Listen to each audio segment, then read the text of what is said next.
ఓం శ్రీ గురుభ్యో నమః. శ్రీ శ్రీ శ్రీ యోగి రామానంద గురు పాదుకా పూజయామి. శ్రీ లలితా సహస్రనామ స్తోత్రంలోని 118వ శ్లోక వివరణ. ఆత్మవిద్యా మహావిద్య శ్రీ విద్యా కామసేవిత శ్రీ షోడసాక్షరీ త్రికూట కామకోటిక. ముందుగా ఆత్మవిద్య. ఆత్మకు సంబంధించిన విద్యాస్వరూపురాలు ఆత్మజ్ఞాన రూపం కలది కావడం వలన ఇది ఆత్మవిద్య అని అనబడుతోంది. అసలు ఆత్మ అంటే ఏమిటి? పరమేశ్వరుడు సృష్టి చేయాలని సంకల్పించాడు. ఇంద్రియాలకు అధిష్టాన దేవతలను సృష్టించాడు. చివరకు విరాట్ రూపాన్ని పోలిన మానవుణ్ణి సృష్టించాడు. ఇప్పుడు పరమేశ్వరుడు మానవ దేహంలో ప్రవేశించాలని అనుకున్నాడు. ఎలా ప్రవేశించాలి అంటే 2 మార్గాలు ఉన్నాయి. ఒకటి పైనుంచి అంటే శిరస్సు నుండి, రెండవ మార్గము క్రింది నుంచి అంటే పాదాల దగ్గర నుండి. పాదాల దగ్గర నుండి ప్రవేశం అంటే సేవక లక్షణం. కాబట్టి పరమాత్మ శిరస్సు నుండే మానవ దేహంలో ప్రవేశించాడు. అదే ఆత్మ అని చెప్పబడింది. హకార సంజ్ఞ గల పరమేశ్వరుడు సకార సంజ్ఞ కలిగిన ప్రకృతితో కలిసి సబల బ్రహ్మమై నవరంధ్రాలతోనూ దశేంద్రియాలతోనూ కూడినటువంటి మానవ దేహంలో ప్రవేశించి బయటకు వెళ్ళే మార్గం తెలియక పంజరంలో బంధించబడినటువంటి పక్షిలాగా కొట్టుమిట్టాడుతున్నాడు. ఇదే జీవాత్మ. ఈ జీవాత్మ గనక వచ్చిన దారినే బయటకు అంటే శిరస్సు నుండే బయటకు వెళ్ళగలిగినట్లయితే పరమాత్మలో విలీనమవుతుందన్నమాట. అంటే ఆత్మను బ్రహ్మరంధ్రం గుండా కనుక బయటకు పంపగలిగినట్లయితే అది పరమాత్మలోనే లీనమవుతుంది. ఆత్మకు పాపమంటదు, ముసలితనం రాదు, మృత్యువు దాన్ని కబళించదు, శోకం తాకదు, ఆత్మకు ఆకలి దప్పికలనేటివి ఉండవు. మానవుడు సత్యకాముడు, సత్య సంకల్పుడు అయ్యి ఆత్మ జిజ్ఞాసను అలవర్చుకోవాలి. ఆత్మ కోసం అన్వేషించేవాడు, ఆత్మను అనుభవించినవాడు ఆత్మస్వరూపాన్ని పొందుతాడు. శరీరము అశాశ్వతమైనది. ఆఖరి క్షణాలు రాగానే మృత్యువు శరీరాన్ని కబలిస్తుంది. శాశ్వతమైన ఆత్మ అశాశ్వతమైన శరీరమే ఆవాసం. అంటే శాశ్వతమైనటువంటి ఆత్మకు ఈ అశాశ్వతంగా ఉన్నటువంటి శరీరమే ఉపాధి అన్నమాట. శరీరము ఉన్నంతకాలము ఆత్మకు సుఖదుఖాలు గుణదోషాలు అంటినట్లు వాటితో సతమతం అవుతున్నట్లుగా కనిపిస్తూ ఉంటుంది. ఆత్మ శరీరంతో సంబంధం ఏర్పరచుకోవడం వల్లనే జీవులకు సుఖదుఖాలు ఏర్పడతాయి. శరీరం నుంచి విడిపోగానే ఆత్మకు ఈ బంధనాలతో సంబంధం అనేది ఉండదు. భౌతిక విషయం నుండి విముక్తి పొంది ఆత్మను మనసుకు ఇంద్రియాలకు విలక్షణమైనదిగా గ్రహించి ఆత్మ తేజోమయం అని భావించి అనుభవజ్ఞుడు ఆనందిస్తాడు. ఆత్మజ్ఞానం పొందినవాడు ముక్తి సామ్రాజ్యంలో విహరిస్తాడు అని చెప్పబడింది. ఆత్మజ్ఞానం అనే పదము వినడానికి కూడా చాలామందికి అర్హత అనేది ఉండదు. అందుకే వాళ్ళు దాన్ని వినడానికి కూడా ఇష్టపడరు. కొందరికి ఇది విన్నా కూడా అర్థం కాదు. దీని గురించి చెప్పే గురువు దొరకడం కూడా చాలా విశేషం. బ్రహ్మజ్ఞానం పొందిన గురువు ద్వారా ఈ విషయాన్ని తెలుసుకోవడం పూర్వజన్మ సుకృతం. ఆత్మ సాక్షాత్కారం అనేది వేదాలు వల్లించడం వల్ల, శాస్త్రాలు చదవడం వల్ల, ధారణాశక్తి వల్ల, ఉపన్యాసాలు వినడం వల్ల, ఉపదేశించడం వల్ల కూడాను లభించదు. అది ఆత్మ వల్ల మాత్రమే సాధ్యమవుతుంది.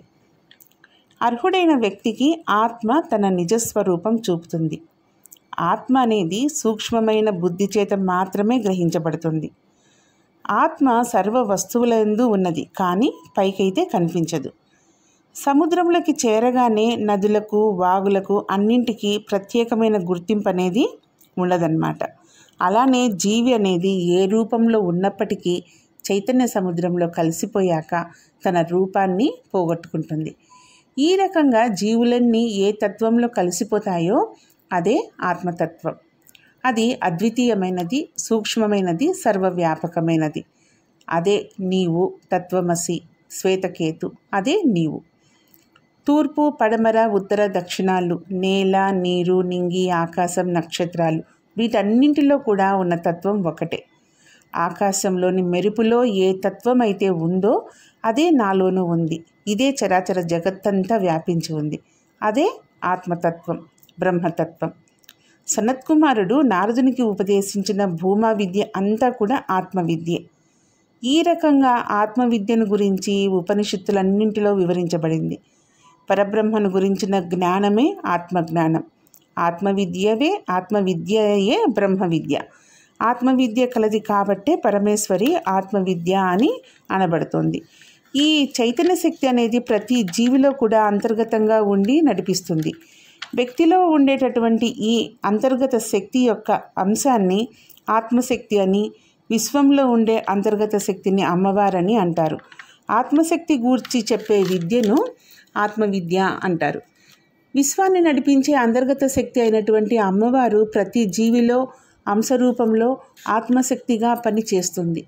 ఈ అమ్మవారి గురించి వివిధ స్థాయిలలో సందర్భోచితంగా చెప్పే విషయాలను ఆత్మవిద్యగాను, బ్రహ్మ విద్యగాను, మహావిద్యగాను, శ్రీ విద్యగాను, శ్రీ షోడశాక్షరి విద్యగాను చెప్తారు.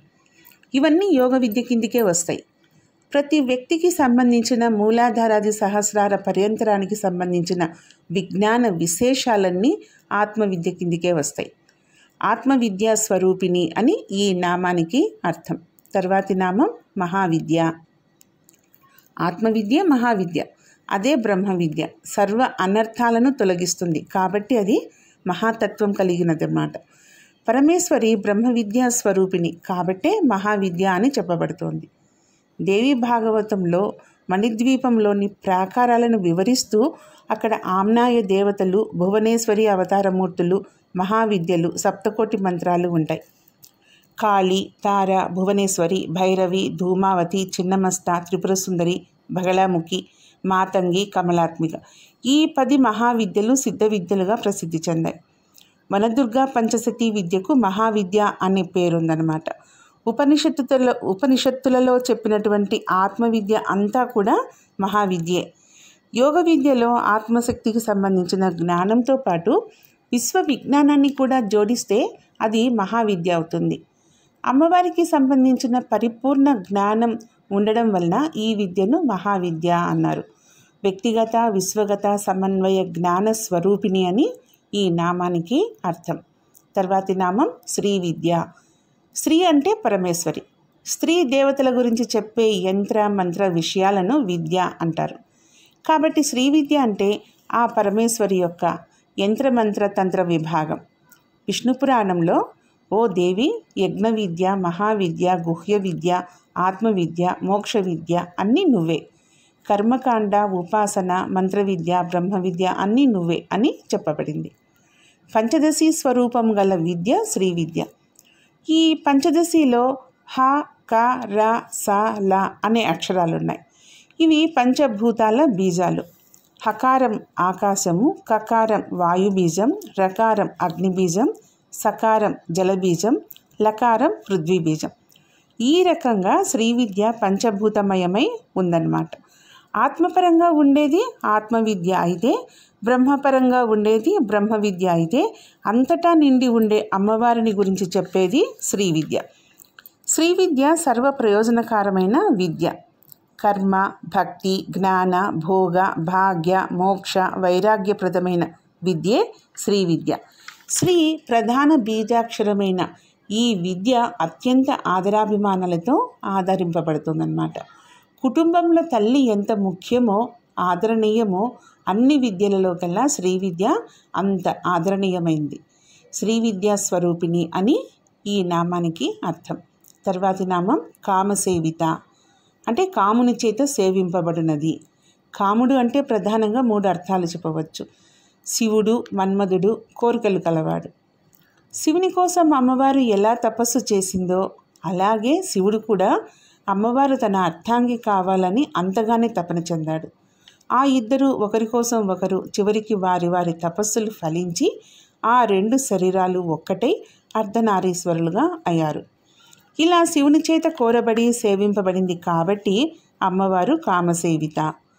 శివుని మంటకు ఆహుతై శరీరాన్ని కోల్పోయిన మన్మధుని శరీరము మన్మధుని భార్య రతీదేవికి మాత్రమే కనపడేట్లు చేసి రతీదేవి వైధవ్యాన్ని తొలగింపచేసిన అమ్మవారిని నిరంతరము రతీ మన్మధులు ఇద్దరూ ఆరాధిస్తారన్నమాట. అందుచేత అమ్మవారు కామసేవిత అంటే మన్మథ సేవిత అని.